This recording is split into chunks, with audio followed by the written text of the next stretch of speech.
नमस्कार, जय हिंद, वंदे मातरम। एक बार फिर से आपका बहुत बहुत स्वागत है हमारे YouTube चैनल JRP किंग के अंदर।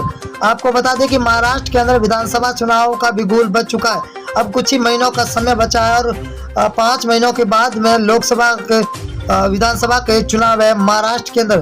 परंतु आपको बता दें कि महाराष्ट्र में 288 सीटों पर मतदान होंगे अब की बार, और 2024 के अंदर महाराष्ट्र के अंदर विधानसभा चुनाव होंगे। किसकी बनेगी सरकार, वो सबसे बड़ी हम बात देखने को मिलेगी।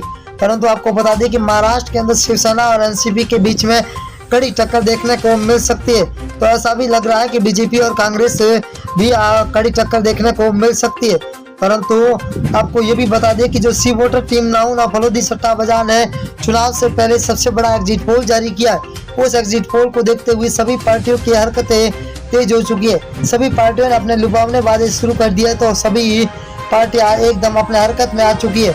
तो बने रहिए हमारे साथ और वीडियो को एंड तक जरूर देखना। महाराष्ट्र का 288 सीटों का सबसे बड़ा ओपिनियन पोल हाजिर हो गया है। सबसे बड़ा एग्जिट पोल जारी हो गया। पहले जिले की बात करें तो नंदुरबार जिला जहाँ कुल 4 सीट है, जहाँ बीजेपी और शिंदे गुट को 1 सीट और एनसीपी को 1 सीट, शिवसेना को 1, कांग्रेस को 1, तो अन्य के खाते में 0 सीट जाती हुई दिखाई दे रही है। अगला जिला है अहमदनगर जिला, जहाँ कुल 12 सीटें, बहुत ही बड़ा जिला है, 12 सीटें। बीजेपी और शिंदे गुट को 5 सीटें मिल रही है, तो एनसीपी को 2, शिवसेना को यहाँ पर 3 सीटें मिल रही है, तो कांग्रेस 2 सीटों पर है।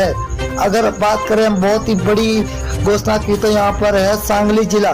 सांगली जिले की बात करें तो 8 विधानसभा सीटें, जहाँ 8 में से बीजेपी और शिंदे गुट को 4 सीटें मिल रही है, तो एनसीपी को 2 सीट, शिवसेना यहाँ पर 0 पर है, तो कांग्रेस 2 सीटों पर टिकी हुई है, अन्य 0 के खाते में जाते हुए दिखाई दे रही है। उस्मानाबाद जिले की बात करें तो कुल 4 सीटें, 4 विधानसभा सीटों में से बीजेपी और शिंदे गुट को यहाँ पर 0 सीट मिलती हुई दिखाई दे रही है, तो यहाँ पर एनसीपी को 1, शिवसेना को 1, तो कांग्रेस यहाँ पर 2 सीटों पर सबसे आगे चलती हुई दिखाई दे रही है। अगर हम नागपुर जिले की बात करें तो कुल 12 सीटें हैं, 12 सीटों में से बीजेपी और शिंदे गुट को 5 सीटें मिलती हुई दिखाई दे रही है, तो एनसीपी को 3 सीट और शिवसेना को 2, कांग्रेस को यहाँ पर 2 सीटें मिले। यहाँ पर बीजेपी और शिंदे गुट को सबसे ज्यादा सीटें मिलती हुई दिखाई दे रही है। वर्धा जिले की बात करें तो कुल 4 विधानसभा सीट है, जहाँ बीजेपी और शिंदे गुट को सिर्फ 1 सीट हाथ में लगती हुई दिखाई दे रही है, तो एनसीपी को 1, शिवसेना के खाते में 1 सीट जा रही है, वही कांग्रेस के खाते में भी 1 सीट जाती हुई दिखाई दे रही है। अगर हम मुंबई जिला की बात करें तो मुंबई के अंदर 26 विधानसभा सीट है, ये सबसे बड़ा जिला है। यहाँ पर सबसे ज्यादा सीट है 26 है, जहाँ बीजेपी और शिंदे गुट को 11 सीट मिल रही है, तो एनसीपी को 5, शिवसेना को 7, यहाँ पर कांग्रेस को 3 सीटों पर ही टिकना पड़ रहा है। अगर हम बात करें वाशिम जिला है का, जहाँ पर 3 विधानसभा सीट है, 3 में से बीजेपी और शिंदे गुट को 1 सीट, वही एनसीपी को 1, शिवसेना के खाते में 1 सीट जा रही है, तो कांग्रेस यहाँ पर 0 पर टिकी हुई है। अगले जिले की बात करें तो पुणे जिला है, जहाँ पर कुल 21 विधानसभा सीट है, बहुत ही बड़ा जिला है, जहाँ पर 21 विधानसभा है। बीजेपी और शिंदे गुट को 9 सीट मिल रही है, तो एनसीपी को 5, शिवसेना को 4, तो कांग्रेस यहाँ पर 3 सीटों पर टिकी हुई है, अन्य के खाते में 0 सीट मिलती हुई दिखाई दे रही है। सिंधुदुर्ग जिला है, जहाँ पर कुल 3 विधानसभा सीट है, 3 में से बीजेपी को और शिंदे गुट को 1 सीट मिल रही है, वही एनसीपी के खाते में 1, तो शिवसेना के खाते में 1 सीट जा रही है, वही कांग्रेस को 0 सीट पे यहाँ पर टिकना ही पड़ रहा है। अगली बात करें हम अकोला जिला है, अकोला के अंदर कुल 5 विधानसभा सीट है, 5 में से बीजेपी और शिंदे गुट को 2 सीट मिल रही है, तो एनसीपी को 1, वह शिवसेना के खाते में 1 जा रही है, तो कांग्रेस यहाँ पर 1 सीट पर टिकी हुई है, तो अन्य के खाते में 0 सीट जाती हुई दिखाई दे रही है।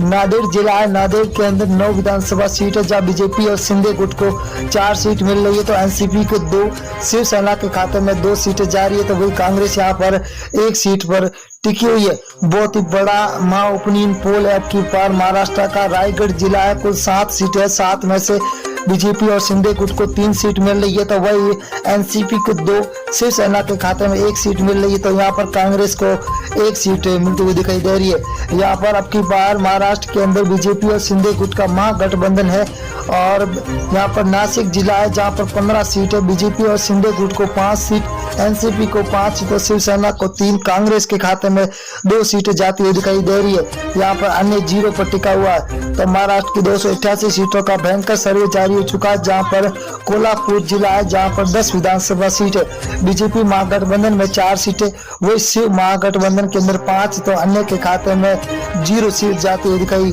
दे रही है। अगले जिले की बात करें तो रत्नागिरी जिला है जहां पर कुल 5 विधानसभा सीट है। 5 में से बीजेपी महागठबंधन को 2, वही शिव महागठबंधन को 3 सीटें मिलती हुई दिखाई दे रही है, तो अन्य के खाते में यहाँ पर 0 सीट जाती हुई दिखाई दे रही है। अगली हम बात करें अमरावती जिले की, तो यहाँ पर कुल 8 सीटें है, जहाँ बीजेपी महागठबंधन को 3 और शिव महागठबंधन को 5, अन्य के खाते में 0 सीट जाती हुई दिखाई दे रही है। अगले जिले की ओर रुख करेंगे तो दोस्तों बहुत ही बड़ा जिला है जहाँ पर कुल ठाणे है। ठाणे के अंदर 18 विधानसभा सीट है। 18 में से बीजेपी महागठबंधन को 9, तो शिव का महागठबंधन को 9 सीटें मिल रही है। यहाँ पर बीजेपी और शिव दोनों महागठबंधन को बराबर 9 की सीटें मिलती हुई दिखाई दे रही है। अगर हम सोलापुर की बात करें तो सोलापुर के अंदर 11 विधानसभा है। 11 के अंदर बीजेपी महागठबंधन को 6, तो शिव महागठबंधन के अंदर 5 सीट मिल रही है, तो अन्य के खाते में यहाँ पर 0 सीट जाती हुई दिखाई दे रही है। बहुत ही बड़ा सर्वे जारी हो चुका। सतारा जिले की बात करें तो सतारा के अंदर विधानसभा सीटें 8 है। 8 में से बीजेपी महागठबंधन को 2 सीट मिल रही है, तो शिव महागठबंधन को 6 सीटों पर टिका हुआ है, तो अन्य के खाते में यहाँ पर 0 सीट जाती हुई दिखाई दे रही है। अगले जिले की बात करें तो सांगली जिला है जहाँ पर कुल 8 सीट है। 8 में से बीजेपी को 4 सीट, तो शिव महागठबंधन को 3, यहाँ पर अन्य के खाते में 1 सीट जाती हुई दिखाई दे रही है।